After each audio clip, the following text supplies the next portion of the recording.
Hi everyone, I'm Alex Nottingham, founder of All Star Dental Academy, and we have Heather, our VP of Training and Phone Skills Instructor. Hi, everybody. And we are talking about dental telephone scripts and why you should stop phone call scripts and stop selling. Scripts, that's a fun topic. I know you know a lot about this one, Heather. hmm So, what is the allure of scripts? Why are scripts so popular? I think they're popular because people assume that they're easy, that it's the words that you say that are more important than what's being said. Obviously, it takes more work to train a team member on verbiage versus a script. You can just hand them and say, read this, follow the script, stick to it. So they figure it's like a magic bullet for phone verbiage. If you say these words, you're going to have an amazing experience on the phone. Everybody's going to make an appointment. So I think that's what the allure is for it. It's like this one thing. If you say this one script, this one phrase, everything will change in your office and a Yeah. flood of new patients will come. Yeah. It's a shortcut. It's a lazy way out in reality. And it's often you have a kind of once you do it the wrong way, you have to then correct the problem or issue with it. So why do scripts, in your opinion, why don't they work?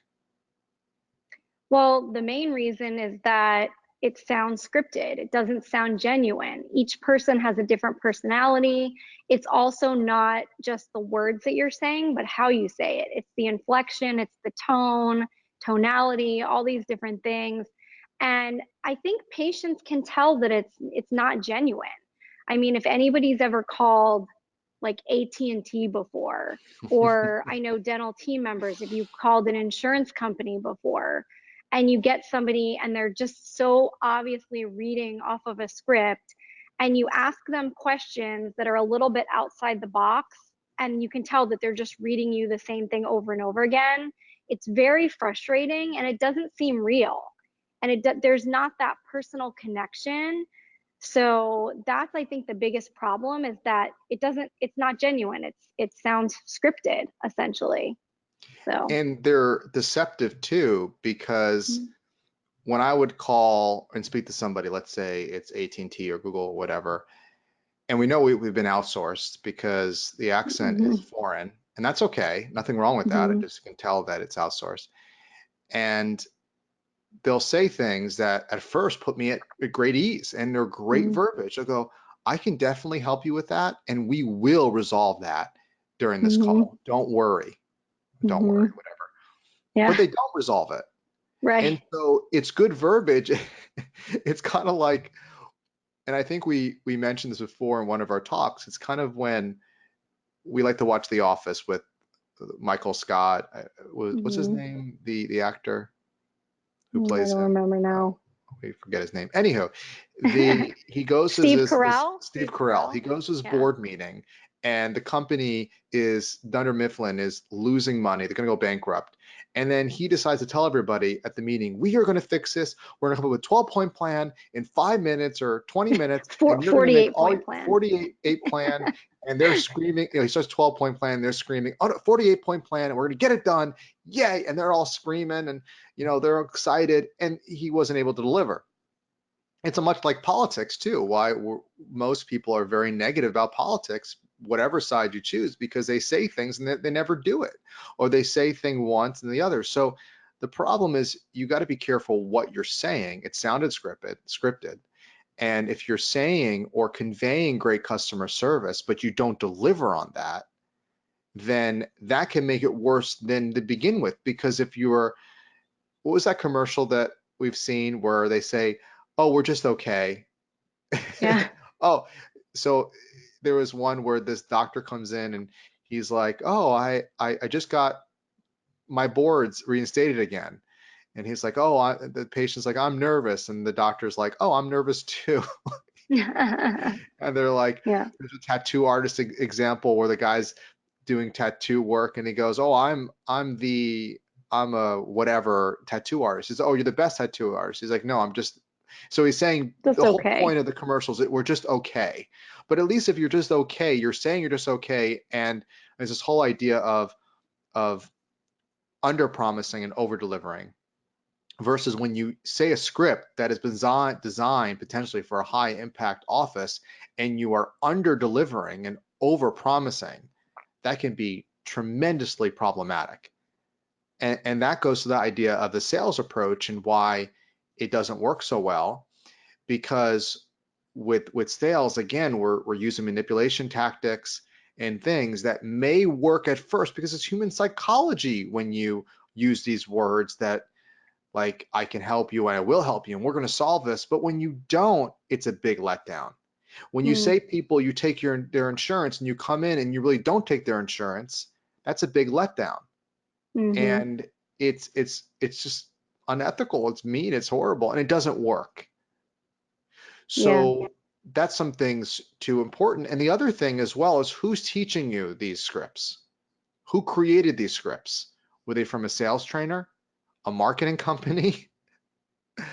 I love marketing companies that are sales oriented tell you read our scripts because they want you to increase your new patients, but they don't care what the output is, which is, are they showing up? Are they booking appointments? What are the Are they impact of your, happy? are they happy?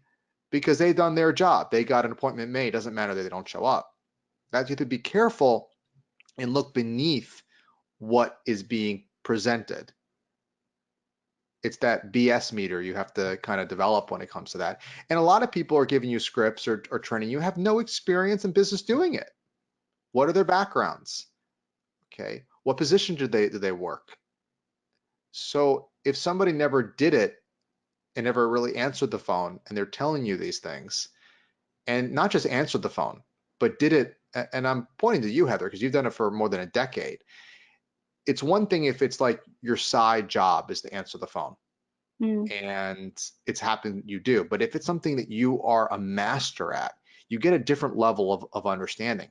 It's kind of like, would you rather work with somebody to train you on the piano, but they play every instrument, or a person that only plays the piano?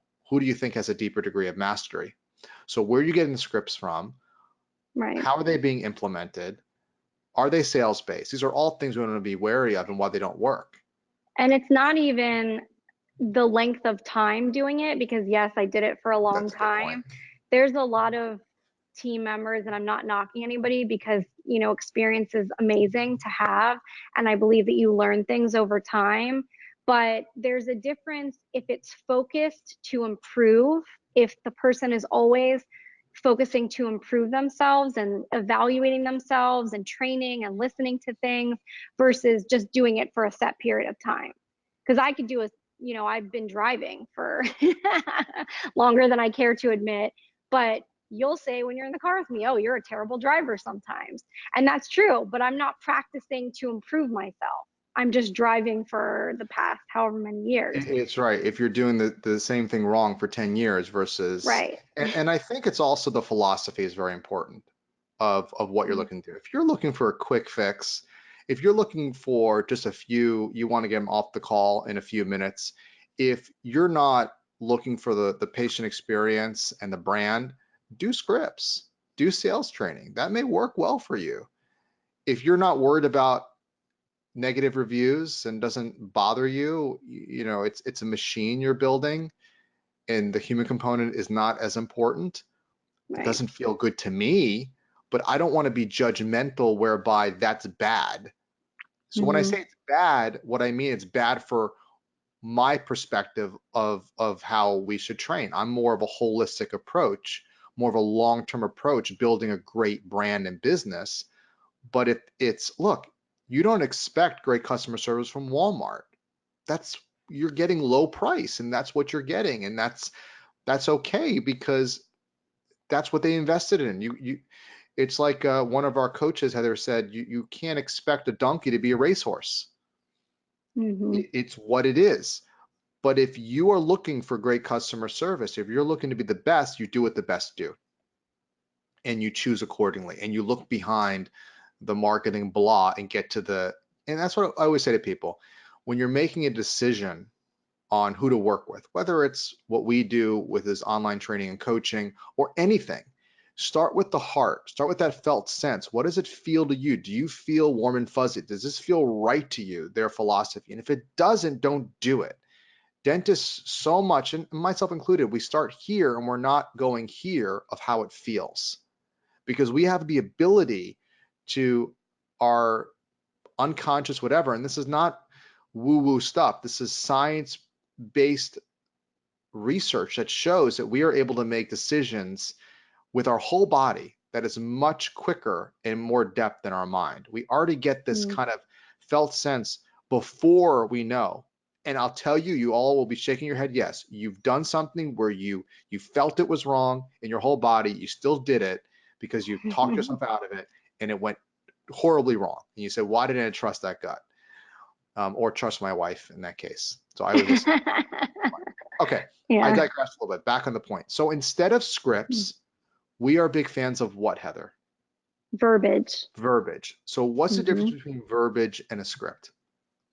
So a script is literally like you're reading it off of a paper, or it's, very, very specific words that they're giving you to say, and you really don't deviate from that. With verbiage, it's different verbal suggestions. So we have the great call process, which is a specific process in a certain order that guides the patient the best way we can through the process of scheduling them, where we're politely taking control of the conversation. We're leading the patient to where we want them to be so that we can best help them. Because as dental professionals, we know how to help them better than the questions they know to ask.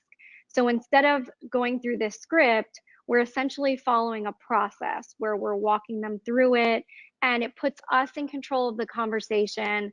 And then we have these different verbal suggestions based on the personality of the patient, based on the personality of the dental practice. So different practices have different vibes. And so what we're teaching is sort of a construct of things that you as a practice can take and then change to make your own, because we want each person and each practice to sound genuine. We don't want you to sound scripted. So we want you to be able to say, hey, I really like these verbiage suggestions that All Stars given me. I'm going to take these, and some of these other ones I would tweak it a little bit, and that's okay too. So that's essentially what verbiage is. And I would say it's important. So a couple points with verbiage, we also go, and you mentioned our great call process. It's important to follow a process or a Mm-hmm. system, which is a formalized set of instructions towards an end. That's how kind of have I Mm-hmm. define a system. Is our goal is to improve customer service, and we have steps that help us along the way. And then we, Mm-hmm. with the system, we pull verbiage that's appropriate in the situation, Mm-hmm. because what may work right now may not work later. You have to be skillful, and that takes a different level of training than scripts. Mm-hmm. And as I mentioned before, the John Wooden quote is, if you don't have the time to do it right, when do you have time to do it over? Many of you listening will nod your heads yes as well.